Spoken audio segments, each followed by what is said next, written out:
যে খবরের দিকে এবার নজর রাখবো, ভাতারে বিজেপি নেতার দাদাগিরি, ক্যান্সার আক্রান্তের জমি বিক্রিতে বাধা, ক্রেতা ও বিক্রেতা দুপক্ষকে হুমকির অভিযোগ। অভিযুক্ত বিজেপি নেতার বিরুদ্ধে থানায় বৃদ্ধ, অভিযোগ অস্বীকার ভাতারের বিজেপি নেতার। শরদিন্দু প্রতিনিধি রয়েছেন আমাদের সঙ্গে। তার আগে কি অভিযোগ একবার শোনাই আপনাদের।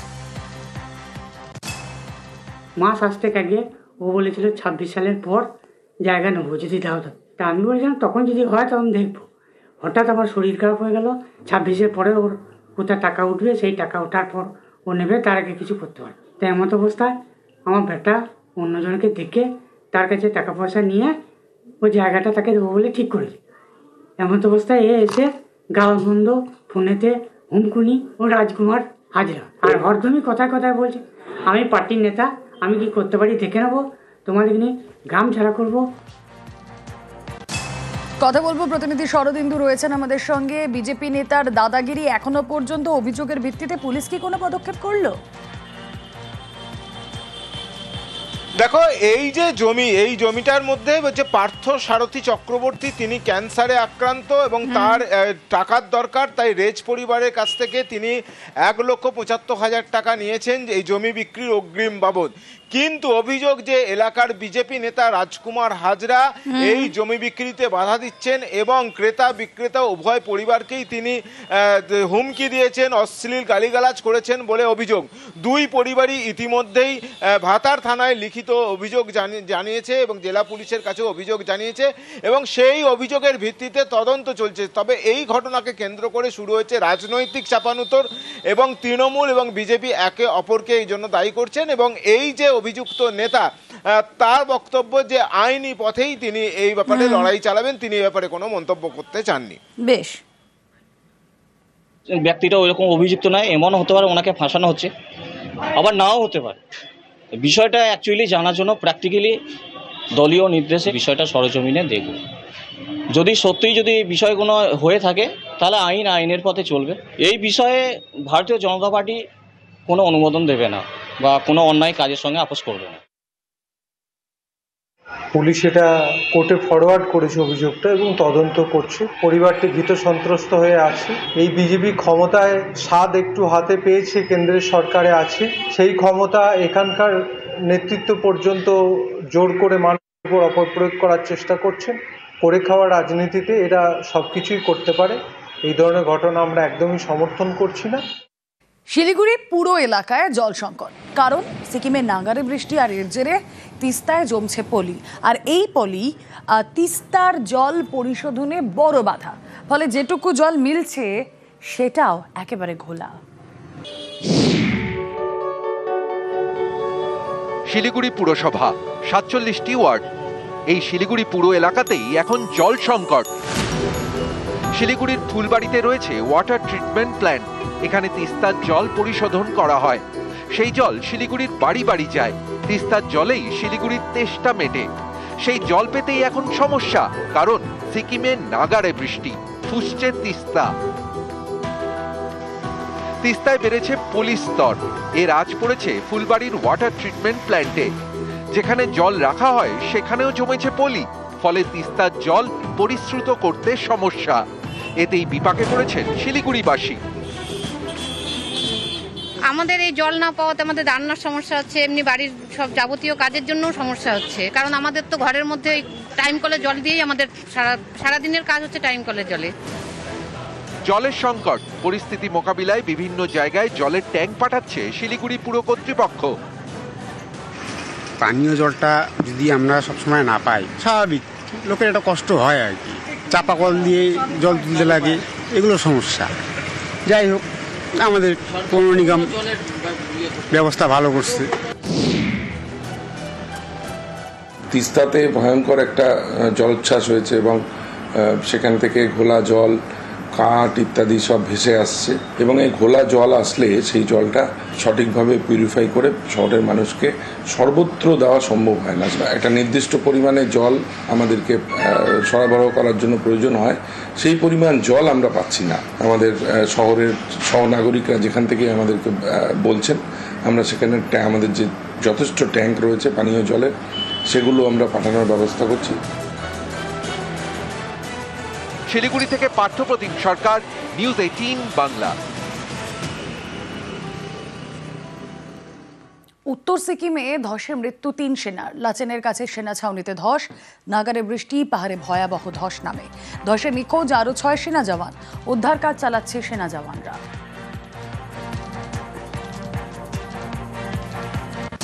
নাগারে বৃষ্টি, ভয়াল তিস্তা, লাচুংয়ে আটকে পড়া পর্যটকদের ফেরানো হলো। পর্যটকদের নামিয়ে আনা হলো গ্যাংটকে। প্রায় 1600 পর্যটককে ফেরানো হলো। ফিদাং হয়ে নামানো হয় পর্যটকদের। এখনো লাচেনে আটকে বহু পর্যটক। লাচেনের পর্যটকদের এখনই ফেরানো সম্ভব নয়, জানালেন মঙ্গনের DC. Tourist who was stranded in Lachung, they have been rescued. यहाँ से कहाँ लेके जाएंगे इन लोग? यहाँ से फिदांग एंड फिदांग से Gangtok taken. Lachen is presently cut off from Zema side and Rabang side, but Lachen में जितना भी टूरिस्ट है they all are safe and NDRF is also there.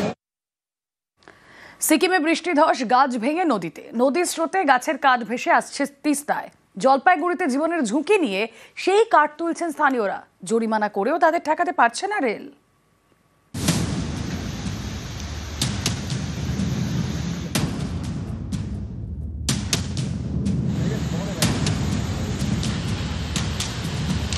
তিস্তার ওপরে রেল ব্রিজ, সেখানে গিঁট দিয়ে শক্ত করে দড়ি বাঁধা।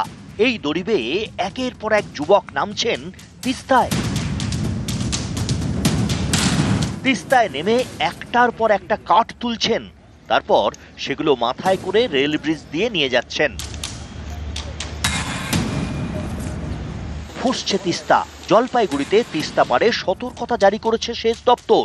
এরই মধ্যে জলপাইগুড়ি সদরের দোমোহনের কাছে এই ছবি। তিস্তায় ভেসে আসছে কাঠ, সেই কাঠ সংগ্রহ করতে উত্তাল তিস্তায় নামছেন স্থানীয়রা প্রাণের ঝুঁকি নিয়ে।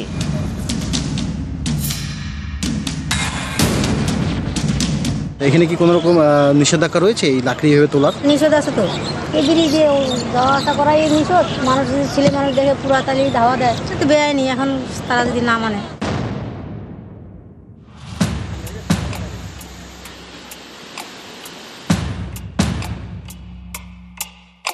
সিকিমে এক নাগাড়ে বৃষ্টি, তার জেরে ধস।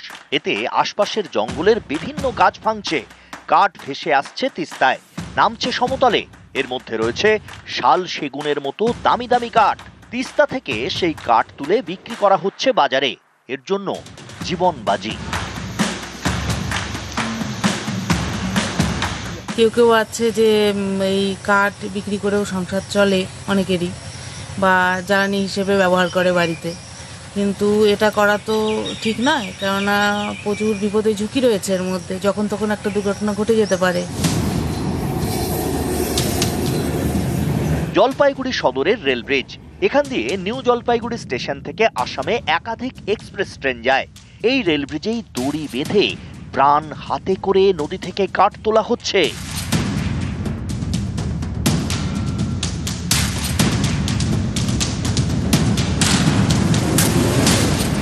জলপাইগুড়ি আরপিএফ সতর্ক করেছে, জরিমানা করছে, তাতেও বন্ধ হচ্ছে না। খরিদোর জন্য ফাইন করা হয়েছে? না না, কোনো উপার্জন হয় না, এটাতে রান্না করা হয়। রেলের নর্থ ইস্টের যে মেন ব্রিজ, এই ব্রিজের উপর থেকে রশি দিয়ে এখানকার গ্রামবাসীরা পাহাড় থেকে যে ভেসে আসছে লাকড়ি তুলছে। এরা যেভাবে লাকড়ি নদীর থেকে তুলছে, নিজের বিপদ নিজে ডেকে আনবে। সেই জন্য আমরা আসছি, ব্রিজে যারা ছিল তাদেরকে ব্রিজ থেকে সরিয়ে ফাইন করেছি। এটা যাতে পাবলিক একটু সচেতন হয়, সেই জন্যই আমরা ফাইন করলাম। জলপাইগুড়ি থেকে শান্তনু কর, নিউজ 18 বাংলা। উত্তরে নাগারে বৃষ্টি, ফুঁসছে তিস্তা। আলিপুরদুয়ারের মুজনাই নদীতে ভাঙল বাঁশের সাঁকো। দক্ষিণে ভ্যাপসা গরম, ঘেমে নিয়ে একসা।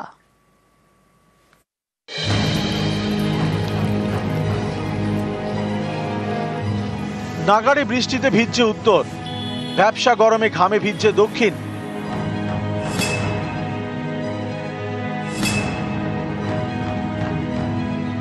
ভুটানে প্রবল বৃষ্টি, আলিপুরদুয়ারের মাদারিহাটে ফুঁসছে মুজনাই নদী। রবিবার রাতে এই নদীতেই হড়পা বাঁধ, জলের তোড়ে ভেঙে যায় বাঁশের সাঁকো, ফলে নদী পারাপার বন্ধ। চরম সমস্যায় দুপারের বাসিন্দারা। শিলিগুড়ির খড়িবাড়ি, রবিবার রাতে এখানে বৃষ্টি এবং ঝড়ের দাপটে লন্ডভন্ড বালাকার পাড়া এবং পশ্চিম হাওদা ভিটা। বেশ কয়েকটি গাছ উপড়ে পড়ে, গাছের ডাল ভেঙে ক্ষতিগ্রস্ত হয় 25টি বাড়ি। একটি অঙ্গনবাড়ি কেন্দ্র ক্ষতিগ্রস্ত। গাছ পড়ে আমার ঘর বাড়ি সব ভাঙে গেছে, ওয়াল টোয়াল সব ফেটে গেছে, ঘরে তো থাকাই যায় না, সারা রাত জল, বাচ্চাগুলোকে নিয়ে কি করে থাকবো, সারা বর্ষায় তো আমাদের কাটতে হবে। দুটো গাছ উপরে গিয়ে ক্ষতিগ্রস্ত, আমাদের একটা এসএসটি স্কুল আছে এখানে, সেটা ক্ষতিগ্রস্ত হয়। সুভাষ মালাকার বলে একজন আছে বাসিন্দা, তারও ঘরের অর্ধেক অংশ ওয়াল থেকে নিয়ে টিন সব ক্র্যাক হয়ে যায়, ভেঙে যায়। গাছটা তাড়াতাড়ি কাটা হোক, ইলেকট্রিক ডিপার্টমেন্টকে বলা হয়েছে, মেম্বারও ফোন করেছে যে অতি দ্রুত ইলেকট্রিক তার, গত রাত থেকে এখানে লাইন নেই, ব্লক হয়ে আছে। এই গরমের দিন আমরা বিডিও ম্যাডামের সঙ্গে কথা বলবো।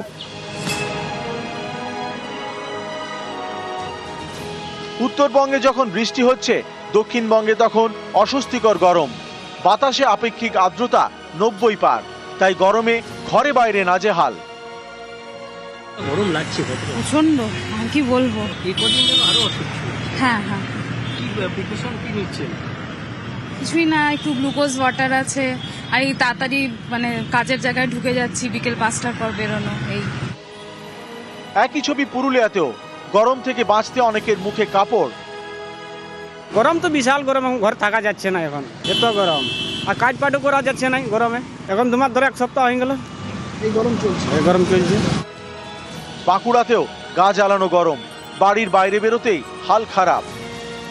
আমাদের এখানে বৃষ্টি হয়েছে কয়েকদিন আগে, তবে এখন একদম রক্তচোষা গরম, ঘরে বাইরে কোথাও টেকা যাচ্ছে না, এত গরম, প্রচন্ড ঘাম হচ্ছে, শরীর খারাপ লাগছে। হ্যাঁ, তারপরে ধরুন আমার কিছু কিছু এরিয়ায় জলের অভাব, কষ্ট হচ্ছে। নিউজ 18 বাংলা।